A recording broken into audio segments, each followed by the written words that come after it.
Ce sont des images qui ont fait le tour du monde. Le 2 juin 2022, le prince Louis a été photographié faisant des grimaces au balcon du palais de Buckingham, à Londres, lors des célébrations du jubilé de platine de la défunte reine Elisabeth II. Si les singeries du garçonnet en ont fait rire certains, elles ont aussi été la source de critiques dirigées vers Kate Middleton concernant l'éducation de sa tête blonde. Ce qui n'a pas manqué de faire réagir Sarah Carpenter, ancienne nounou du prince et de la princesse de Galles interrogée dans le podcast Right Royal Podcast, comme l'a rapporté le média Hello, vendredi 10 février.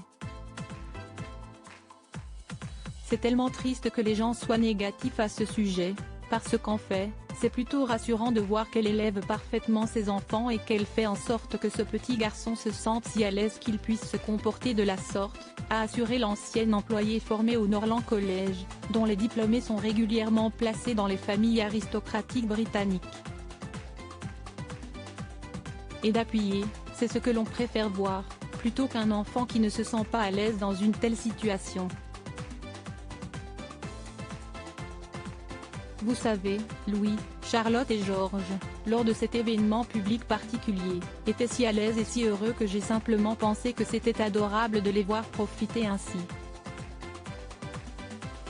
Supérieur à jubilé d'Elisabeth II, les plus belles grimaces du prince Louis Kate Middleton, cette règle stricte qu'elle impose à ses enfants. La belle-fille de Charles III a toujours veillé à ce que ses enfants soient bien éduqués. Pour preuve, le prince George et la princesse Charlotte ont précédemment fréquenté la Thomas Battersea, une école privée de Londres où les enseignements sont articulés autour de la transmission de valeurs essentielles comme la gentillesse, l'honnêteté, la générosité ou encore la confiance en soi. À la maison, Kate Middleton sait également se montrer ferme avec sa progéniture quand il le faut. Ainsi, les cris sont absolument interdits pour les enfants, comme l'a indiqué une source au Sun, le 4 février. Et d'ajouter, s'il y a un soupçon de cri, l'enfant est alors éloigné. Article écrit en collaboration avec 6 médias Crédit Photo, Julien Burton.